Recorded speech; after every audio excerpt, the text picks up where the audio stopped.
Hey guys, it's Christy. Welcome back to the channel. Today we are going to make a delicious dinner of some lamb and ground beef meatballs with some orzo. In my bowl, I have a pound of ground beef and 2 pounds of the lamb and 1 egg. So this is from my butcher box delivery that you guys saw earlier. We're gonna use some spicy marinara. I am taking some help from the grocery store in that. We're gonna add some breadcrumbs, salt, pepper, onion, garlic, whatever seasonings you like to put in your meatballs. Those are what I'm gonna put in mine. I'm gonna cook the orzo in some of my chicken broth that I have. And then when we get to the sauce part, we're gonna add some anchovy paste in.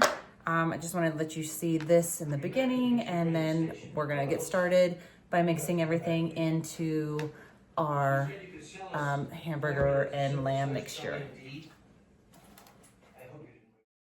We're just gonna add some seasonings in here and some binding. So this is just plain breadcrumbs. I put about half a cup in. It just depends on how you prefer your meatballs. And then I'm going to eyeball, because seasoning is different for everybody, some onion powder, some garlic powder, and you can put whatever seasonings you prefer into your meatballs. These are just the ones that I normally use. And then I'm going to add in some black pepper. Mine is coarse black pepper. And then I have some pink Himalayan salt that we're just gonna add in here as well. Make sure that, and then I forgot I wanted to put parsley in, but I didn't have any, so I put this Italian seasoning in. And then just make sure your hands are clean before we mix this. I'm just showing you some of the chicken bone broth that I had previously made, and this is what I am going to make the orzo in.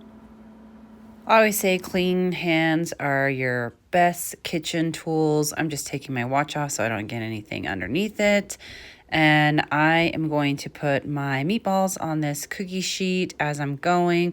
So I just want to give everything a good mix through to mix all the seasonings, the egg as the binder, and then some of those breadcrumbs. And then make sure that I have a good ratio of the ground beef to the ground lamb.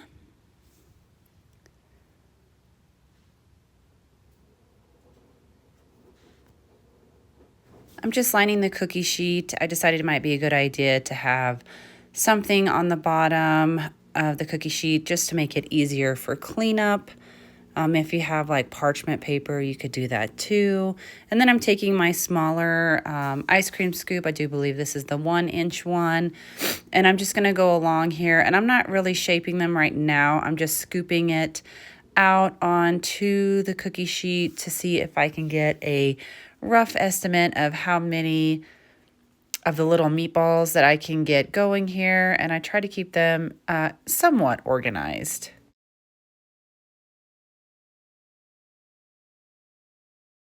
All right, as you can see, I have rounded my meatballs out to make them a little bit nicer, and I did get 2 cookie sheets worth of meatballs. We're gonna switch over to the pasta. So I got that chicken broth going. I'm just gonna cook according to the package direction on the orzo that I picked up. And I just did the whole bag.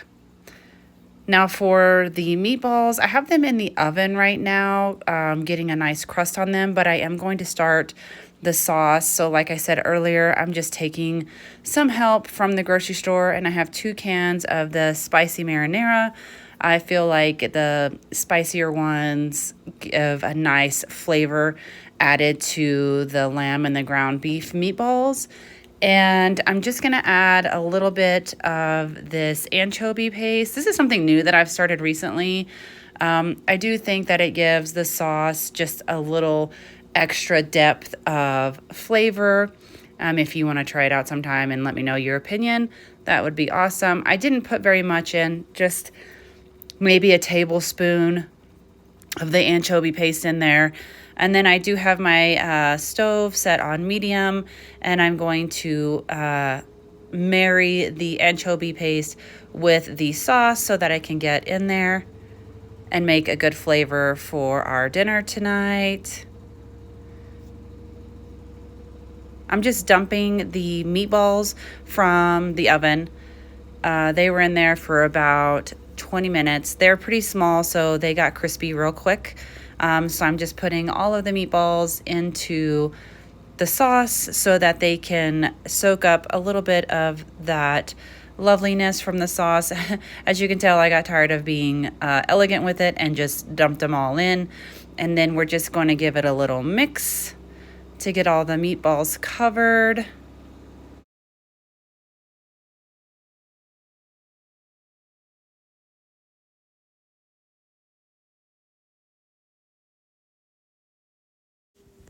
And I'm just finishing up the orzo here. It finished just about the same time as the meatballs did. So I threw in a couple tablespoons of some Kerrygold butter, and then I did salt and pepper, and it's just to your liking. You don't have to do any of that. You can just use just the pasta and then put the meatballs and the sauce over. But here's the final product. This is the finished product. We just put the meatballs and the sauce over the orzo, and then I just put together a real quick salad. Let's give it a taste. I don't like eating on camera, but I'm gonna give this guy a taste for you guys. And it was still a little hot. Look at that meatball. Doesn't it look delicious? Down the hatch. And it was pretty good, guys.